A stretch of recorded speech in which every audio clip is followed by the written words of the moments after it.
Esto es Comunicación 5.0. Ante el tsunami desinformativo, razón abierta y sentido crítico en la comunicación.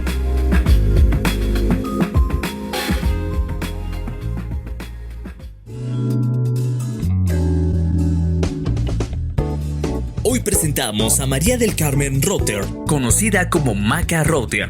Es una destacada especialista en licensing y negocios. Se graduó con mención honorífica en Relaciones Internacionales por el Instituto Tecnológico de Monterrey, Campus Ciudad de México. Continuó su formación en Management en el Instituto de Empresa en Madrid y en Harvard Business School. Entre 2000 y 2017, dirigió Televisa Consumer Products, donde desarrolló estrategias de comercialización de series animadas como El Chavo del Ocho y El Chapulín Colorado. En 2017, fundó la panadería Licensing y Marketing y en 2019 creó Arena Sports GG, fomentando el crecimiento de los eSports en Latinoamérica. Ha sido reconocida por la revista Expansión como una de las 100 mujeres más influyentes en negocios en México. Publicó Los 10 Mandamientos del Licensing en 2015, único libro en español sobre el tema, avalado por Licensing International, del cual fuera presidente en su capítulo México del 2014 al 2016. Fue miembro de la junta directiva de la Licensing International Merchandisers Association, representando a Latinoamérica. Ha sido conferencista en foros como TEDx, Forbes y Expansión. En 2024 ingresó al Licensing International Hall of Fame, convirtiéndose en la primera mujer latina y la más joven en recibir este honor, compartiendo reconocimiento con figuras como Walt Disney, George Lucas, Martha Stewart, entre otros. Demos la bienvenida en Comunicación 5.0. Estamos en Radio Anáhuac 1670 AM en Comunicación 5.0 y hoy en cabina una persona muy especial para mí, que es Maca Rother. Bienvenida. Muchas gracias, Josu. Feliz de estar aquí. Por fin. Bueno. Sí, ya, por fin se me hizo. Después de mucho tiempo de apalabrarlo, la logramos cuadrar. Ya, feliz. Es que con tu agendota... Ay, sí, mi agenda. Acá, el libre. Oye, a ver, Maca, platícanos. Me gusta empezar en donde el invitado nos dice por qué o qué circunstancias son las que le hicieron caer en comunicación. Muchas veces fueron accidentes, empujones de los familiares, por contextos familiares, o alguien que desde los 4 años aquí me han dicho, yo sabía que yo quería ser periodista desde los 4 años. ¿Tú cómo llegaste a la comunicación? Accidente. 100% accidente. Un accidente muy conveniente, ¿no? Okay. Y me gusta pensar que de un gran privilegio, porque probablemente yo no hubiera detectado que mi pasión estaba de este lado. O sea, yo estaba estudiando Relaciones Internacionales. O sea, estaba tirando totalmente para otro lado. O sea, digamos, desde que tenías 15, 16 años, tú dijiste es por acá, y Relaciones Internacionales y... No necesariamente porque me aventé un año de Derecho, ¿no? O sea, bueno. sí tuve mis pandeos, okay, ¿no? Muy normales en esa época. Sin duda. Estudié un año de Derecho en la UP y luego estuve como, no es por aquí, me traté de enderezar. Marketing me llamó muchísimo la atención. Y en la empresa en la que estaba yo trabajando, entre el año que estuve en la UP y los 6 meses antes de volver a entrar a la universidad, cuando estaba yo viendo el tema de mi beca con el TEC de Monterrey, estuve trabajando en una empresa de marketing. Y ahí como que se me empezaron a parar las antenas de, oye, esto está padre, yo creo que aquí puede estar muy bien, pero no como para estudiar marketing. Y la verdad es que al final escogí Relaciones Internacionales porque fue lo que más me llamó la atención en ese momento. Además me pareció una carrera completa. O por decir algo, me pareció un poco de todo para que por si la riegas medio te endereces y ya ves para dónde vas a tirar. Tienes chance, es pues muy estructurada, sí. Y tienes chance de moverte a... O sea, te da las bases y te da un poco la estructura, ¿no? Como dices, de lo que puedes necesitar en tu carrera sin encasillarte en algo que como derecho, que no era lo mío y pues tuve que volver a empezar y a darle la vuelta, ¿no? Ok. Entonces, en el momento en el que entré a la universidad, en ese entonces novio de una de mis mejores amigas tenía una empresa de tarjetas de expresión social, ¿no? De esas de felicitación, de cumpleaños, ¿no? De toda ocasión. Que en ese momento era como una de las mejores y le empezaba a competir muy fuerte a Hallmark. Era Burundis. Ok. Los burundis. Entonces, para los contemporáneos, porque los demás no van a entender qué es eso. Y ahí fue donde caí en este mundo de comunicación, de expresión, de identidad, ¿no? De identidad gráfica con un tema de comunicación y emociones. Y empecé a descubrir un mundo completamente diferente. Un par de años después entramos en el tema de licencias y ya no salí. Ya ahí me quedé. Ya para siempre. Y el tema de las licencias, ¿lo empezaste a trabajar antes de entrar a Televisa? Sí, mucho antes de entrar a Televisa. O sea, te hablo yo a Televisa compra burundis.com, que fue el proyecto de hacer las tarjetas en línea. Hacerlas, animarlas. Exacto. Ajá. Fíjate, al principio no eran animadas, eran para enviarse. Digitales. Okay. Y fue la primera empresa de tarjetas en español en línea. Y de hecho, ese fue, yo creo que mi primer proyecto profesional de relevancia. Y eso es lo que Televisa compra en el año 2000. Pero yo realmente entro a trabajar con Televisa en 2003. O sea, nos compra Televisa en el 2000. De Burundis. Estaba al lado de Burundis. Perfecto, como una empresa, o sea, si era una empresa de Grupo Televisa y reportábamos dentro de una empresa de Grupo Televisa, pero estábamos dentro de Televisa Internet. Realmente todavía no había mucho, o sea, no se había aterrizado este tema. Completamente, sí. Pero pues con el crash de Internet y lo que sea, eventualmente se reacomodan las cosas y me absorbe al 100% Televisa en 2003. Que esa es justo la época, si no me equivoco, donde estaba Terra, estaba exactamente. El Foco, estaba el Submarino. Del 98 exacto. Al 2002, más o menos, el sitio.com, o sea, todas, el submarino.com. Entonces, y lanzanesmas.com. Y que Burundis fue un hitazazo. Sí. O sea, porque estamos hablando de estas supermarcotas y de pronto Burundis, ¡pum! Se metió me ahí. atrevería a decir que Burundis, si no hubiera habido un declive tan importante del .com en donde todo el mundo se asustó, nos asustamos. Y la verdad es que no teníamos la estructura ni las posibilidades de entender las audiencias en ese momento, porque no tenías esa lectura. Aunque sí había un tagueo ya muy claro, porque había bases de datos muy robustas, no tenías esta sensibilidad de cuáles eran esas audiencias. Pero me atrevería a decir que fue probablemente la primera red social en español que existió, pero fue muy, muy avanzada a su tiempo, porque había un muro en donde podías dejar mensajes en el muro de alguien más. Ándale. Y se llamaba El Muro. O sea, hoy hablas del muro de Facebook, pero pues Facebook en ese momento no existía ni estaba pensado. Sí.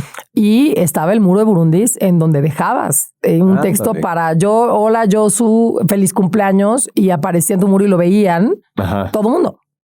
Estabas de alguna forma tagueado, aunque no te llegaba. O la tarjeta, pues te llegaba por correo la notificación de tienes una tarjeta y la podías abrir en tu correo, pero tenías que ir al sitio de internet, podías sacar tu mail de Burundis, o sea, toda esta como generación de comunidad. O sea, fue más allá de un portal. Un portal se comportó como plataforma, generando una comunidad muy robusta. Que al final eso fue lo que en su momento adquirió Televisa. Claro. Pero no estábamos listos. O sea, ni Televisa, ni Terra, ni el Submarino, ni el sitio, ni nadie con los que en su momento tuvimos muchísima interacción. Pero es que pronto ves explotar todo a tu alrededor y dices, ay, pues también voy. Exacto. ¿No? Entonces, pero sí había, además era un mercado, pues tampoco estaba no eran comercialmente tan atractivo. O sea, eran muy jóvenes. Sí. Entonces, como que no estaba tan identificado. Entonces, pues al final nos regresamos al negocio original, ¿no? Ahí vas de regreso y bueno, a ver, a licencias donde estabas, ¿no? Vámonos todos para atrás y estas son las marcas de Televisa y qué podemos hacer con estas. Lo cual, pues, fue indudablemente una gran decisión en su momento. Sí. Nadie podía imaginarse lo que hubiera podido pasar, pero fue un accidente. O sea, tanto acabar en burundis.com, o sea, acabar en Burundis, punto número 1, ¿no? Porque al final, si no hubiera sido por la relación que tenía yo en su momento con Adriana y Enrique Altamirano, que después fuera su marido, yo no hubiera acabado haciendo esto ni entendiendo un tema de expresión social. Sobre todo, ese fue probablemente mi primer contacto. Fíjate, no había yo caído en cuenta en esto, ellos. Muy probablemente ese fue mi primer contacto con cómo las audiencias se mueven por emociones. Ok. Y ahorita, o sea, no es, lo venía pensando, no. Ahorita me acaba de caer el 20 de que sin duda fue mi primer contacto, porque además muchas veces me iba a sentar en un Summers, que era además el lugar de tarjetas de felicitación por excelencia. Completamente. Pues a la fecha, porque si quieres una tarjeta de felicitación, pues no la Solamente encuentres más ahí. que en Summers, ¿no? Exacto. Sí. Entonces, y yo iba y me sentaba, o sea, me sentaba a ver las reacciones de la gente a las tarjetas, a las nuestras y a las no nuestras, ¿no? Claro. Para ver qué era lo que estaba funcionando. Sí, porque Hallmark en esa época, el 80, el 90%. Por supuesto, del mercado, claro. Del y mercado. habíamos 2 empresas, exacto, que eran también bastante irreverentes y nos juntábamos. O sea, sí tratábamos de salirnos de la caja y en México eso jala muy bien. Sí. O sea, sí nos burlábamos de, oye, y si te mueres, ¿me puedo quedar con tus cosas? O sea, son tarjetas que hoy me acuerdo de los textos de, sí, aliviate pronto, pero oye, rápido. O sea, si te mueres, ¿me puedo quedar con tus cosas?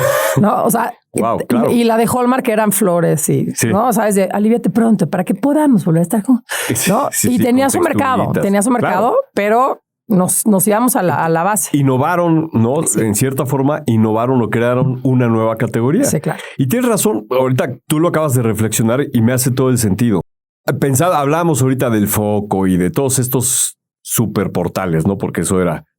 Pero no había ese ingrediente emocional que tú empezabas a percibir, porque el Burundi era eso. Era un personajito o una serie de personajitos divertidos que tenían esta especie como amorfa, de irreverencia también o de novedosos. Y tú tuviste la sensibilidad de pronto decir, a ver, ¿por qué esto se mueve de esta manera? Y la verdad es que sí había un vínculo emocional que se creó muy fuerte, ¿eh?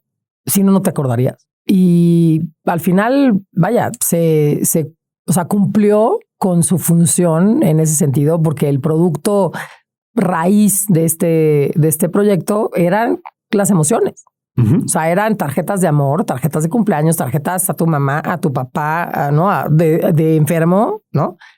Entonces, era el cómo llego a cambiar, ¿no? A comunicarle a esa persona que me importa lo que le quiero decir. Claro. Y era nosotros ser ese puente y ayudar a comunicar ese mensaje de otra manera en la que probablemente tú no tenías la capacidad de decirlo o no tenías la forma de decirlo o no, o simplemente querías hacerlo de forma distinta. Necesitabas a alguien que te sirviera de mediación para poder decir lo que quieres decir, a lo mejor no te atrevías o no podías. Exacto. Y ahí estaba eso. Y ahí tenías opciones. Entonces tú veías llegar a la gente a un Summers y ver pues como todas estas alternativas y se acababan llevando la que mejor conectara con el mensaje que querían transmitir a quien se lo querían transmitir.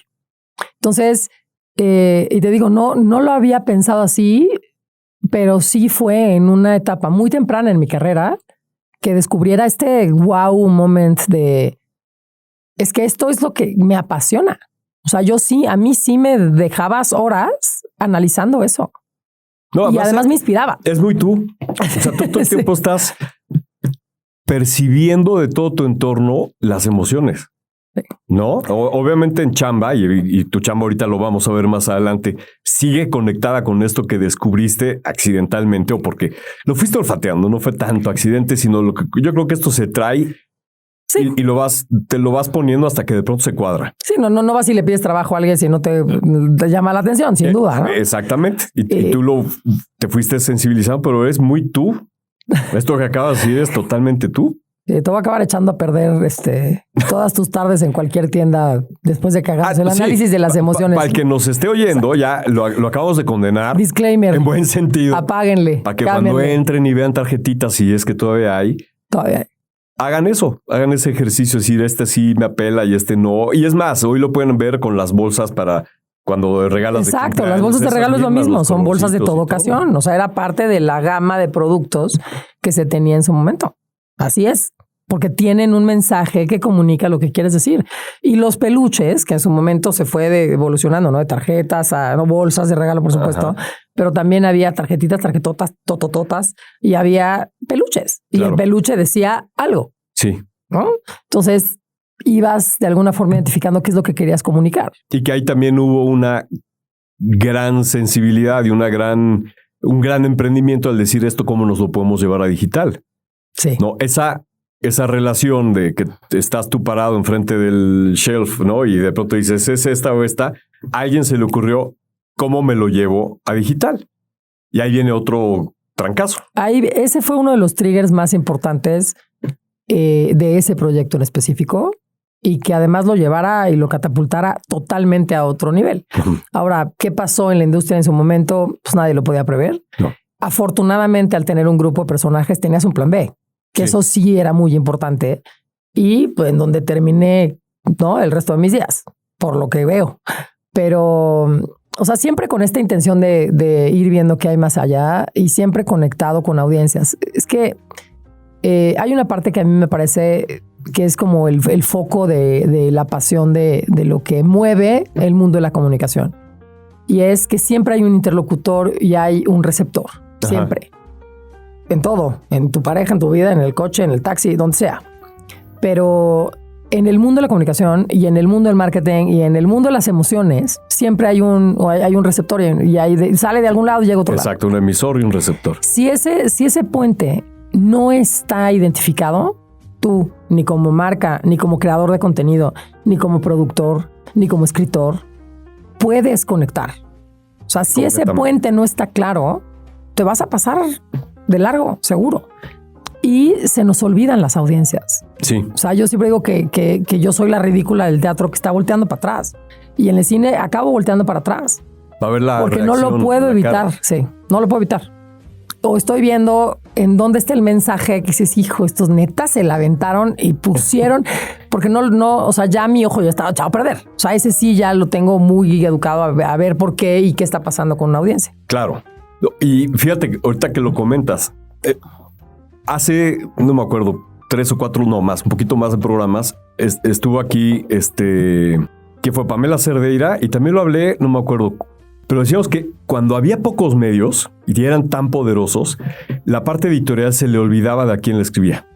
¿no? Igual. Y hoy eso es el pecado más grande, que es lo que estás diciendo tú. O sea, hoy con la pulverización que hay en las audiencias y en las plataformas y los canales, que no se te vaya ni tantito saber quién está del otro lado, porque entonces estás perdido. Estás perdido, porque no va a haber manera de conectar.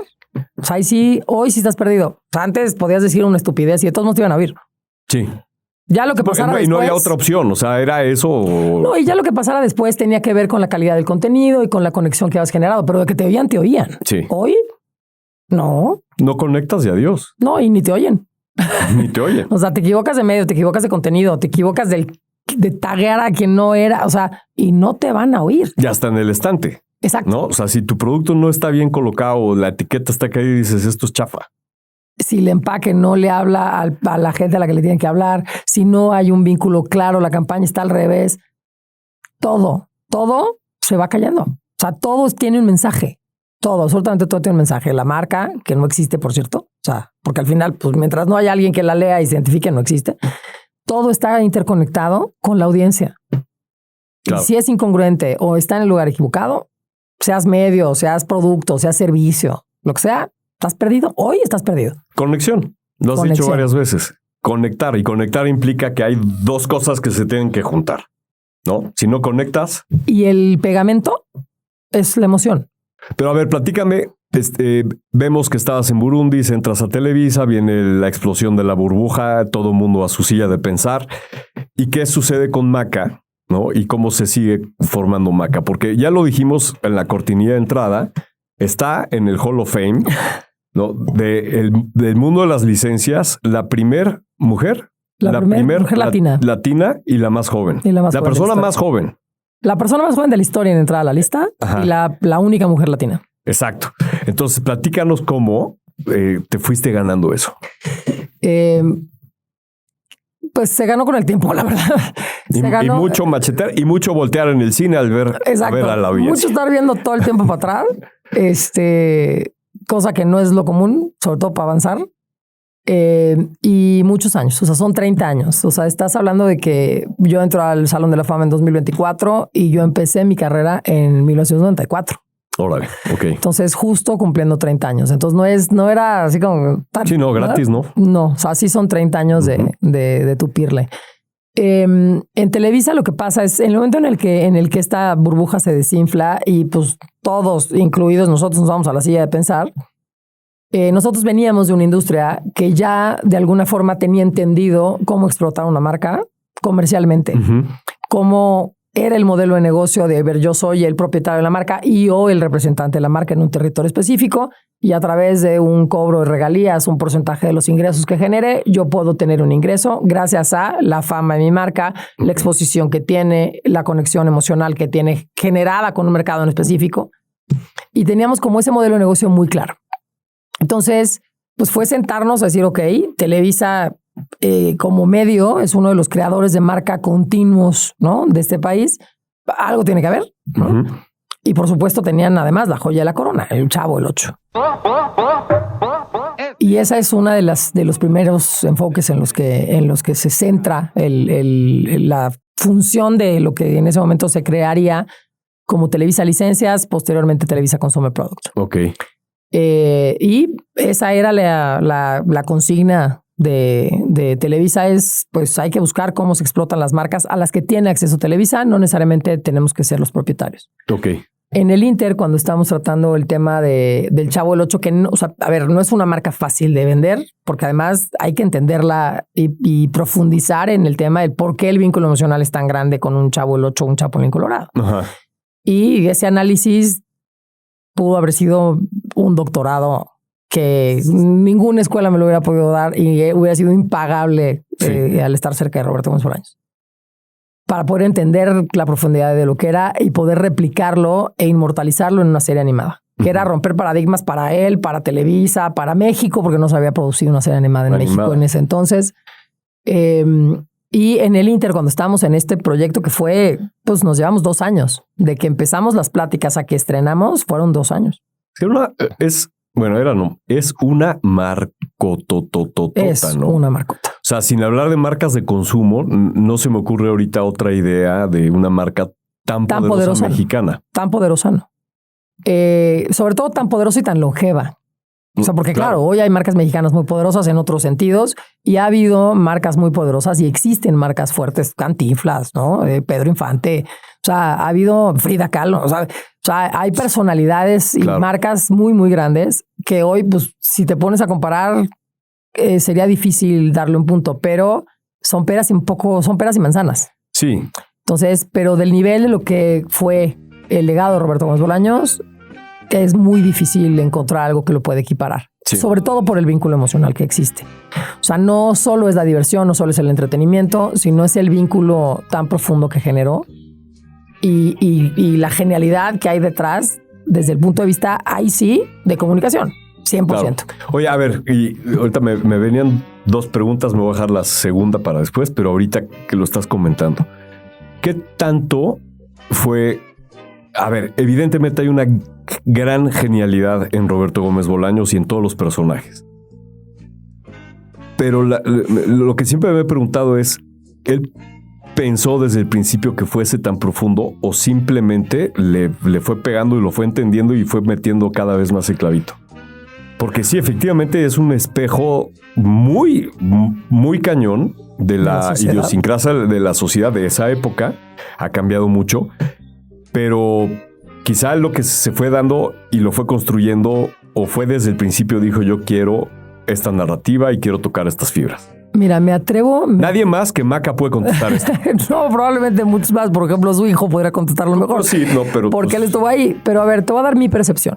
Mi percepción desde afuera, porque yo no estuve en la creación. O sea, yo pero lo platicaste muchísimo con él. Mucho, porque además estábamos tratando de emularlo a la parte de la serie animada y además siempre he sido muy preguntona y muy metiche. Entonces, como bien podrás imaginarte, si lo acosaba yo con preguntas.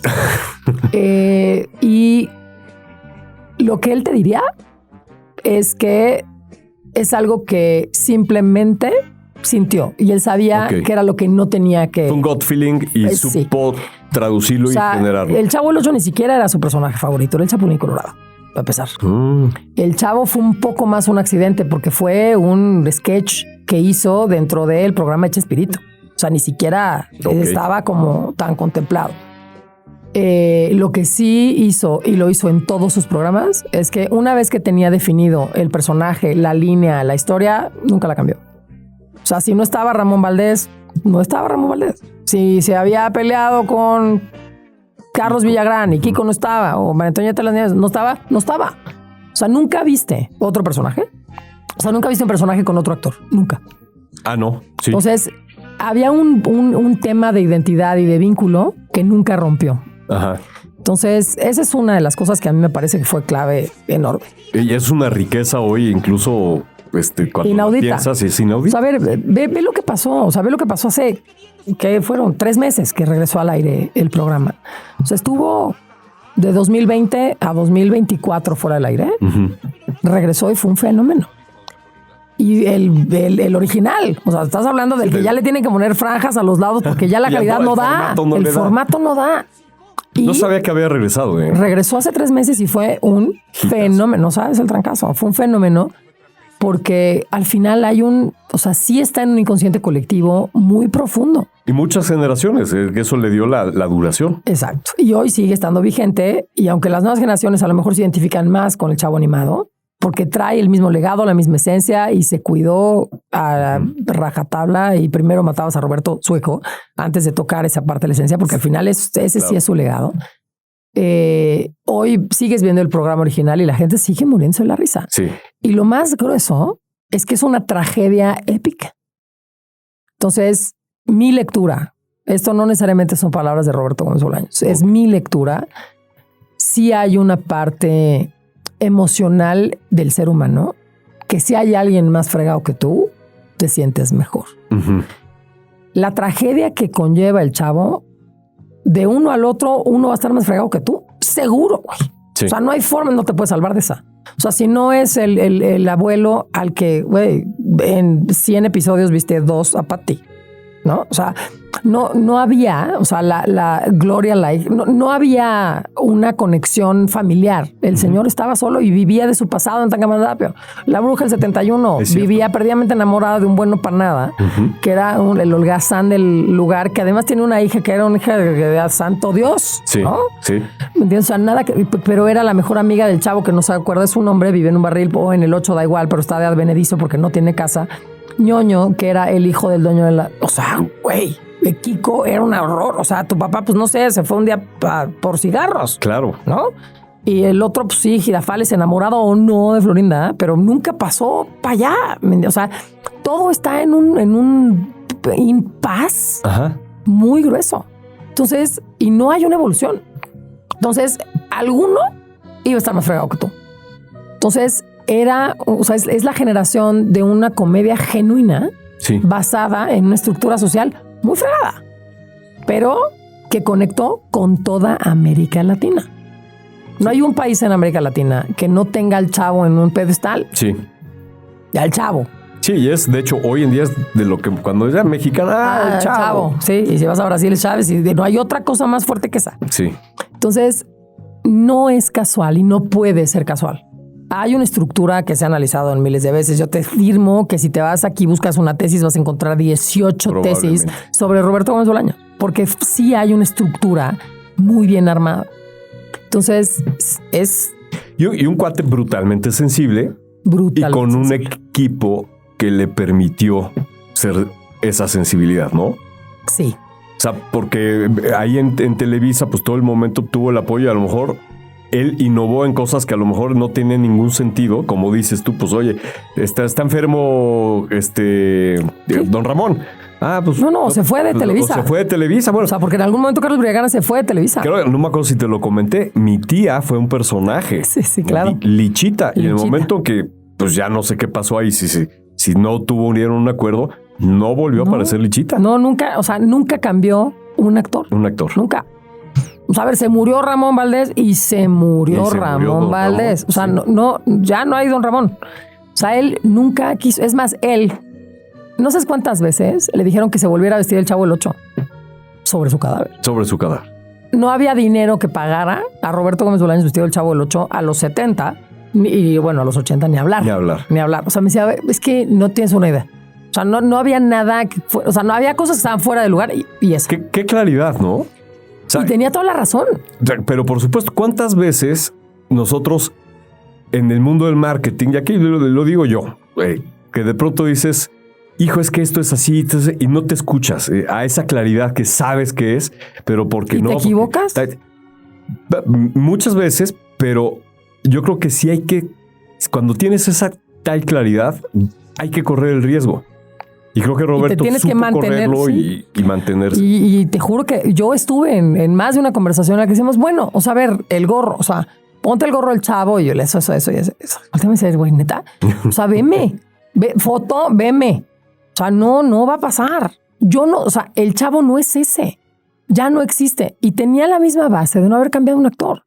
¿Por qué? Claro. Porque la fantasía, o sea, él tenía muy claro esta línea entre la fantasía del contenido y el mensaje. O sea, yo no puedo romper, o sea, rompo esa fantasía y rompo el vínculo. Pues tenía toda la razón. Sí, y tenía increíblemente clara la narrativa y lo que decíamos hace un momento. La conexión con su público era tan poderosa que para qué cambiarle. ¿Para qué arriesgar esa ¿Qué conexión? necesidad? ¿No? Es más, o sea, él hubo un momento en el que ya no entendía ni siquiera que la conexión siguiera. O sea, él como Sí, que ya era en un pasado, sí, él ya exacto. no lo tenía y la conexión seguía y eso no dejaba de sorprenderlo. Sí, se convirtió en un tema natural, pero que él lo fue creando y desarrollando. Totalmente. Hablemos del tema de las licencias. O sea, vamos a conectar estas dos cosas. Tu experiencia viendo las tarjetas ahí en el Samos, viendo cómo reaccionaba la gente. Tus diálogos, que nos acabas de decir mucho de la comunicación que tenías con Roberto y que te permite pues contestar estas cosas que no hay ningún libro ni nada que te diga, no, mira, este es Desde el la ABC raíz. de cómo volver a ser el Chavo del 8. Pues no. O sea, lo traes sensible y lo vas desarrollando y si te va funcionando, pues Roberto lo que supo fue exprimirlo hasta la última gota y saber perfectamente bien los límites. Entremos al mundo de las licencias, donde tú eres súper experta. Estas dos cosas, la conexión y los límites, me imagino que son variables fundamentales en cualquier relación de una marca con una licencia. Fundamentales. A ver, vamos a partir desde el punto de que es lo más impopular de mis comentarios, pero es la verdad, las marcas no existen. Ok. O sea, punto número 1, las marcas no existen. Ahí tienen una. Exacto. Las marcas no existen. No existen. Si la NAWAC no tuviera una conexión emocional como una institución educativa que tiene, o sea, no sé, 80 años, no sé, 70, los que tenga. Si yo veo esa A, pues no significa nada. Ajá. Como si hay un japonés que pasa y la B no significa nada. Exacto. Entonces, es una A. Ya está. El diseño pues, puede gustarme o no desde el punto de vista estético, pero no significa nada. Por lo tanto, no es una marca. Entonces, si no significa algo para alguien, no existe. No existe. Entonces, no puede existir solita. Solita es un logotipo, una imagen, un color, un garabato, un conjunto de letras. Ajá. Pero marca. Con una interpretación muy genérica. Es verde y entonces... No es verde y dice esa Anáhuac. interpretación no es naranja. significación. No, exacto. Dice Anáhuac porque lo sé leer y es naranja. ¿Qué significa? Pues me voy a ir a la base de qué significa. Claro. Pero no es una marca. Hasta que tiene una contraparte, ¿no? Este receptor que conecta. ¿Por qué? Porque ahí estudié, porque ahí crecí, porque de ahí me corrieron, porque mi papá estudió ahí y porque, ¿no? O porque es el único lugar en el que puedo estudiar o porque ahí me becaron y genera esta conexión. Si no hay una conexión con alguien, que hay una emoción que vincule, ese es el pegamento. La marca no existe.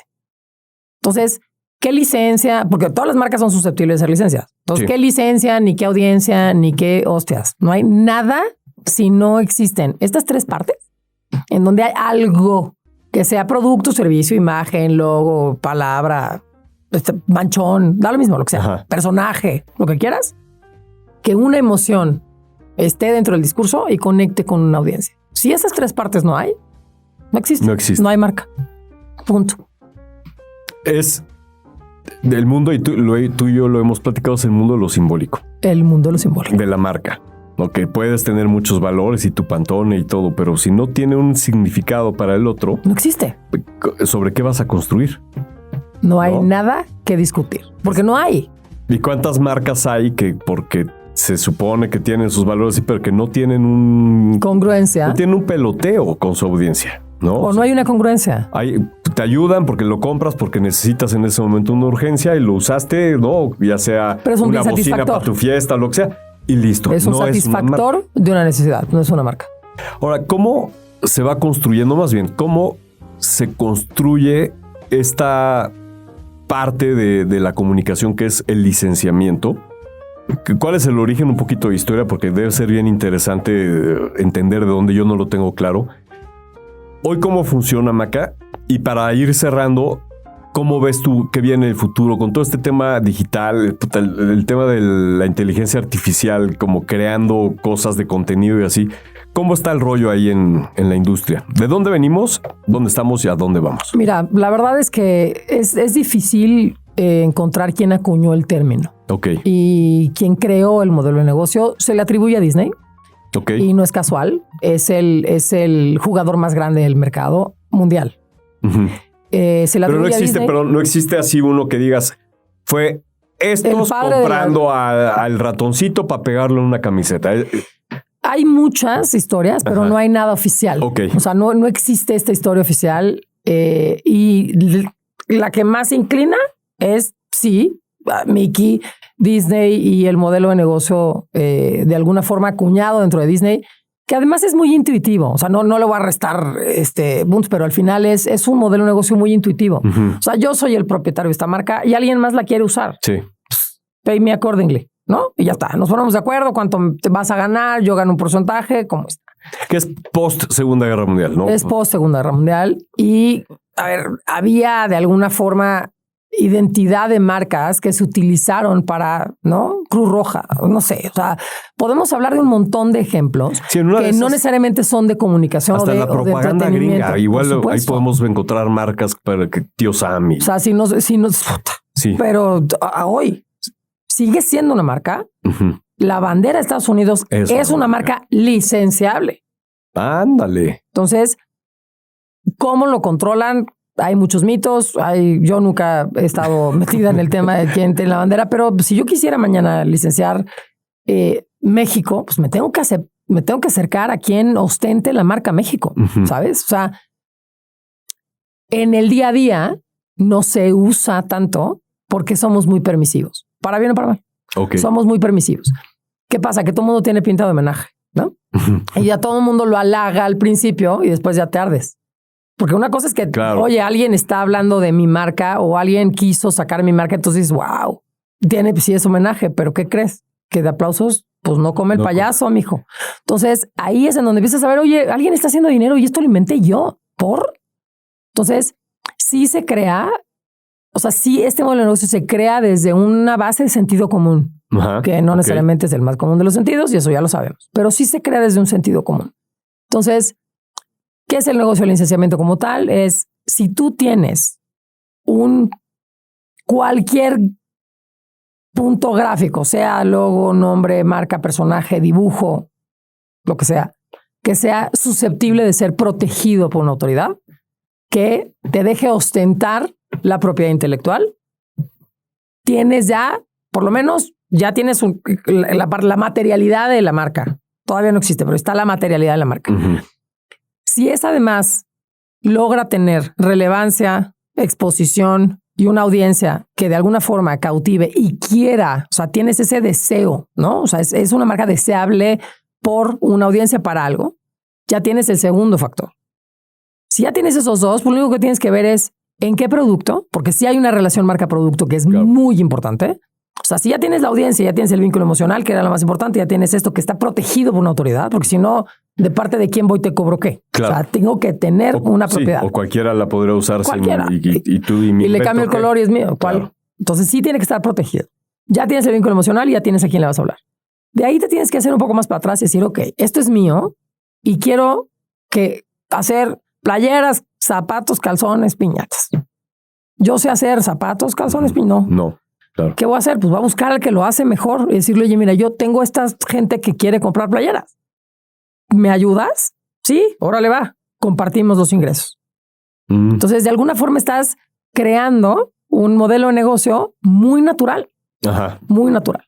¿Cómo se calcula la regalía? Depende del volumen de producto, depende del precio, depende del margen de utilidad que te pueda dar ese producto o servicio. Uh-huh.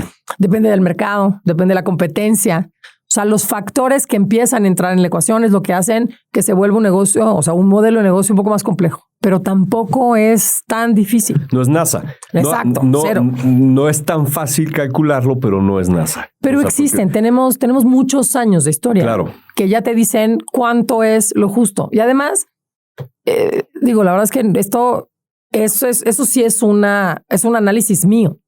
Porque yo eso sí me clavé, porque como ya me conoces, sí, me clavo mucho en el tema. Siempre me decían, pero ¿cómo calculas la regalía? Te lo juro que al final acaba siendo el 50% de las utilidades. O sea, es un modelo que está muy bien armado. ¿Por qué? Porque yo decía, a ver, ¿por qué en una es 6, en una es 2 o 1? ¿No? O sea, pañales, 1. ¿No? Y dice, ¿por? O dulces, 1, por 2.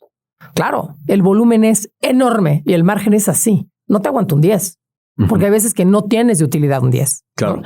Pero claro, una playera, ¿no? Unos zapatos, una bicicleta, te aguanta un 10, 12, 14, dependiendo. Y si tomas en cuenta que es del precio de venta público, le restas el margen del retail, le restas el costo de distribución. Y le sacas todo tu costo de ventas, el costo del producto y lo que te queda. Y lo que te queda, pues, ¿qué te gusta que sea un promedio? De un negocio medianamente rentable, que sea legal, medianamente rentable y legal con una presencia nacional. ¿Qué te gusta? Que sea un 20, 25 en un promedio normal. Si te pones a analizar el 80% de los productos de consumo de ese perfil, van a tener más o menos ese margen. Ajá. Es muy raro que te vueles más, 30. Pues la regalía está entre 10, 12, 13, 14. Acaba siendo un 50% de las utilidades. Entonces, sí tiene una base de la cual se tiene que calcular y que tiene lógica. Y fincado en la confianza, ¿no? Sí. O sea, porque aquí si las fincado dos partes no socios. Se abren de libros, claro. No, o sea, fincado en que somos socios. O sea, sí. Al final, pues a ti te va mal, a mí también. Claro. Si mi marca cabe en un botadero, a mí también me va a afectar. Sí. Si vendes mucho, pues me pagas de acuerdo a eso. Entonces, sí tiene que tener una mentalidad de sociedad y de trabajo en equipo que hace que pueda permanecer en el mercado, que prevalezca esa posición de ganar. Y hoy podemos hablar de supermarcas de licenciamiento, o sea, que sean así las por excelencia si quieres licenciar algo. Es que dependiendo de las categorías, ¿no? Exacto. Sí, tú mismo te preguntaste y te contestaste. Y me contesté. Exacto, te preguntaste y te contestaste. Pero punto, ahorita que estamos hablando de productos de consumo, que vamos desde galletas hasta shampoos, hay algunas marcas, marcas que de pronto digas, es que si logro esta licencia, mis ventas se van a disparar. Depende de tu categoría. O sea, te digo, ahí te preguntaste y te contestaste solito. Porque sí depende de la categoría y depende es más, ni siquiera solo depende de la categoría. O sea, imagínate los factores que hay. Depende de la categoría de shampoos. ¿Pero qué? ¿Shampoos para ti? Claro. ¿Para tus hijos? ¿Para tus nietos? Sí, y ahí está. ¿Qué marca voy a usar si le quiero vender a Yosu? ¿Qué marca voy a usar si le quiero vender a Roquita? ¿Qué marca voy a usar si le quiero vender a tu sobrina de 7? Y si quiero comprar a Messi para mi shampoo de adultos, ¿es licensing también? Sí, claro. Por supuesto. Okay. Es licensing de celebridades y de marcas o marcas deportivas. Ajá. ¿Sabes? O sea, siempre voy de ejemplo celebridades, es muy fácil.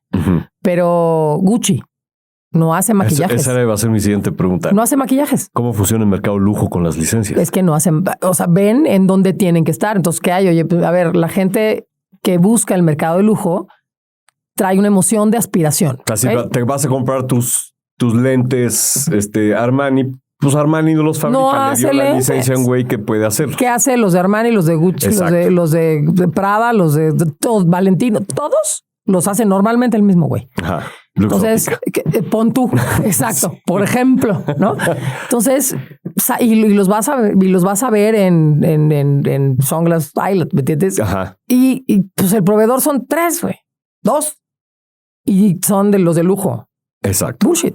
Sí. Sí, está controlada la calidad, está controlado el diseño, pero no hace lentes. Lo mismo pasa con, por ejemplo, maquillajes. Ajá. Hoy, así vas caminando por la tienda de maquillajes por excelencia de lujo, ¿no? Y vas a ver Yves Saint Laurent, o sea, todas, Dior, Gucci, ninguno hace maquillajes. Pero, ¿qué pasa? Que el vínculo emocional de la marca con su audiencia es aspiración, pertenencia, estatus. Como por qué van a estar siempre comprando, ¿no? Marca la que me quieras decir, para no quemar ni una. Sí. Pero entonces, ¿qué vas? Pues compras el rubor de Gucci. ¿Tú te imaginas a Gucci haciendo maquillaje? Claro que no. No le da, claro. Está diciendo a ver quién hace los mejores maquillajes y los más caros. Perfecto. Y es muy probable que sea el mismo que hace Yves Saint Laurent y hace Gucci. Muy probable. Porque eso pasa en el mundo de licencias todo el tiempo. Claro. Buscas al mejor en su categoría. Con el estándar de la calidad que la marca exige y luego ya... entra la calidad de producto en lo que me decías, ¿no? O sea, aquí hay una marca por excelencia, pues depende. Y depende del canal al que quieras hablarle. Uh-huh. Hay canales en donde hay marcas que venden mucho más. Hay canales en donde hay marcas que no entran. Sí, me acuerdo, ahorita que decías Gucci, yo no me acuerdo si fue Gucci, pero que salió un Mini Cooper Gucci con los colores y las cintas de colores. No me acuerdo, pero es muy probable. Porque sí, o Fiat, no me acuerdo. Ahora, eso no sé qué tanto haya sido licenciamiento o una colaboración, porque hay una diferencia. A ver. Cuando son dos marcas muy poderosas, lo que tienes es una colaboración de ambas, no necesariamente una licencia. Cuando el peso, digamos, gravitacional en la industria está parejo, sí, es una colaboración. Es una colaboración en la que, a ver, si en este caso Mini Cooper y Gucci puede haber sido incluso un marketing stunt marcado por ambos, uh-huh, ¿no? En donde, pues, de alguna forma ven cómo se equiparan gastos, ingresos y salen tablas. Ajá. Lo que sí puede pasar es que hubiera sido un fenómeno, ¿no? Porque esto existe en el mundo del licenciamiento y de hecho es una tendencia bastante común hoy en día. Y es dos marcas muy poderosas que además unen dos categorías que no tienen nada que ver. O sea, Supreme, galletas Oreo. Uh-huh. Nada que ver. Una galletas, otra marca de ropa urbana, nada que ver. Juntos resulta que es un trancazo. Pues es que quieren hacer playeras y quieren hacer una promoción y quieren hacer varias cosas. Ahí se puede generar una marca colaborativa que se genere un licenciamiento en donde este royalty queda en un split en ambas marcas y se divide en partes iguales entre las dos marcas. Acá, o sea, cualquier Omega con Snoopy. Oye, es una licencia, sí, pero tienes un peso muy importante en la marca. Ajá. NFL con Snoopy. Ahí, pues, ¿a quién le das el crédito? Claro. Si hay una regalía, la mitad es de Peanuts y la mitad es de la NFL. Porque el producto que sale con Snoopy, con el vestido de cowboy, pues tiene dos mercados a los que les está hablando, o uno mismo, que es el que va a responder, pero con mucho más potencia. Claro, o a lo mejor se agarra mucho a nuestra generación, pero a lo mejor llega también a unas generaciones que hoy no están con la NFL, ¿no? Exactamente. Que pasa mucho. No fue con Snoopy, pero con Bob Esponja. Exacto. Ahí fue donde la NFL metió un trancazo. Y la agarró a todos los chavitos que no estaban. Y como esa... Miles. Oye, y aquí en México, ¿qué tan...? Obviamente el mercado gringo, pues es el mercado. O sea, mercado gringo, para que te des una idea del tamaño. Si hay 350 billones de dólares al año. Billones con B. Billones con B de B de miles de millones. Bárbaros, son un montón, güey. Un montón. 356 billones de dólares es el último conteo que tenemos oficial, que de oficial no tiene nada porque todo el mundo le hace así y no se puede, porque no se puede auditar. Todo el mundo inventa cuánto vendió. Como Ibope, ¿no? Te dice que esto es un centímetro y todo. Sí, no, pero aparte son ventas a retail. O sea, ni siquiera son las ventas que cobró ninguna de las empresas en royalties, que sería algo tangible. Claro, aquí es el ticket de retail. Entonces, pues, sácale el número que pensaste y multiplícalo por el otro que se te ocurrió. Sí. Pero esa es la única cifra oficial en la que nos vamos moviendo todos. Sí. Estados Unidos representa entre el 50 y el 60% del mercado global. Sopas. Europa, toda Europa, entre el 25 y el 30%, dependiendo de cómo lo quieras calcular. México, todo Latinoamérica, el 6%. El 6%. Todo Latinoamérica es el 6%. Entonces nos atrevemos a decir que México es el 3%. No sé con qué valor, porque pues me queda quitar Brasil y todo el resto de Latinoamérica. Porque tú lo dices. Pero, pues porque así nos la hemos ido haciendo, ¿no? Sí. Entonces... Cabe un mundo. Un mundo. Entre lo que dicen... ¿Y se va desarrollando la cultura del licensing en México? Se va desarrollando, sí. La verdad es que sí. Va muy de la mano de tendencias globales. Okay. Muy de la mano de tendencias globales. Y lo va marcando el mercado mismo. O sea, lo van marcando. O sea, heredamos lo que sucede en otros mercados. Por supuesto. Además del proyecto del Chavo, ya hace rato, a la otra pregunta que no te hice, ahorita que se nos va a acabar el tiempo, es creo que Cantinflas Show es antes como caricatura animada. Pues de los 70s. El Chavo animado, ¿no? Sí, no, claro. La caricatura de Cantinflas Show. Sí. No manches. Si éramos unos niños. Pero fue mexicana. Pero no se hizo en México, lo hicieron en España. Ah, esa no me la sabía. O sea, es mexicana porque era de alguna forma Cantinflas, de Cantinflas. Pero fue producida en España. Fue producida en España. Con los de la familia Telerín, probablemente. Con los de la familia Telerín, sí. Porque ellos eran también españoles y era el mismo tipo de animación de 2D. Exactamente. Entonces, sí, de hecho, estás en lo correcto, mi querido Yos. Ándale. Entonces, la primera animación en México es el Chavo animado. Chavo. A ver, la primera serie animada hecha en México fue hecha por Anime Studios en México. Y fue un encargo, o sea, ahora por encargo de Televisa con Roberto Gómez Bolaños y Grupo Chespirito.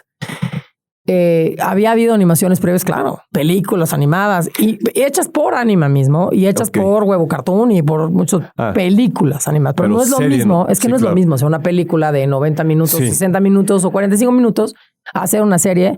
¿Cuánto ¿De duró qué te gusta? La serie? Todos los episodios duran 22 minutos. No, pero ¿y en tiempo? O sea, ¿cuántos capítulos hubo? Son 200 episodios, 130 del Chavo y 70 del Chapulín. Nadie en México, nadie ha producido 200 episodios de animación. Nadie. No. Solo Televisa, solo Grupo Chespirito, solo Anime Studios. Punto. No hay más. Entonces, de hecho, no creo que haya otro estudio de animación en México que haya producido más minutos de animación que Anima. Ya. Justo por eso. Entonces, ¿por qué? Porque aventarte el tiro de una serie animada es... No, será chambotototo. No, y es mucho tiempo. Requiere mucho tiempo, requiere una inversión muy fuerte. Y aparte el riesgo es altísimo. Claro. Entonces, es complejo.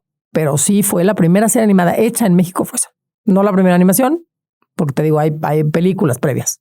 Pero no. Entonces, regresando, porque ya se nos va a acabar el tiempo... En México hay una gran oportunidad para el licensing. Hay una enorme oportunidad, sobre todo... De marcas mexicanas y de traer otras marcas. De modelo de negocio. De modelo de negocio, porque es muy noble, es muy parejo y la gente no lo entiende. ¿Por qué? Porque no hay una cultura y no hay una educación. Y eso toca un punto que para mí es muy relevante. Tú, Yosu, te levantas en la mañana y haz un ejercicio. Te voy a arruinar tu día. Haz un ejercicio. ¿Cuántas marcas que sabes, porque tu lógica te dice que es un producto licenciado, ves al día?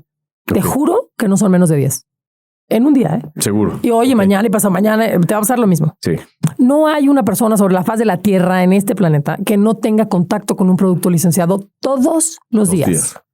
Y nadie se detiene a ver qué es lo que hay atrás y las oportunidades que eso conlleva. ¿Por qué? Porque no hay una cultura, porque no hay una carrera que te diga, que es más, no hay una materia dentro de la carrera de comunicación, de marketing, aquí no la tenemos, en otra universidad no lo sé, no me suena. Que no. Hay algunos diplomados y ha habido algunas materias talleres que son como talleres dentro de las maestrías.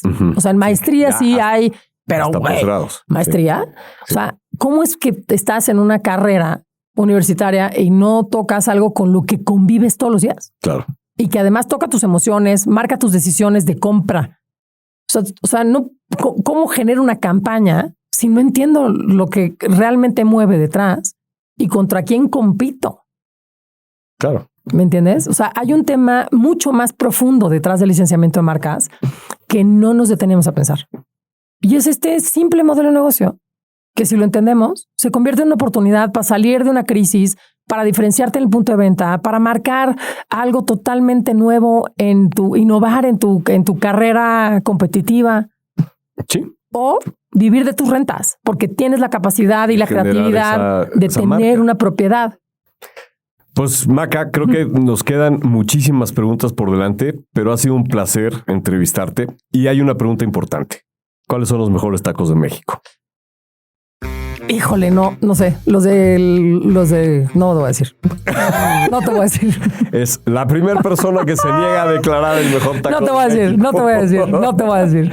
Ya, bueno, es secreto. Pues, muchas gracias, Maca. Qué placer tenerte aquí. Y ya armaremos otro programa porque sí creo que aquí hay una gran oportunidad para quien nos escucha que le empieza a pensar en este nuevo negocio. Feliz de la vida. Digamos que tienes derecho de preferencia, mi querido Yosu. Tú me dices, bájalo, seguro. Venga, esto es Comunicación 5.0.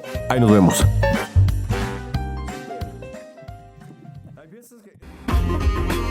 Gracias por estar aquí.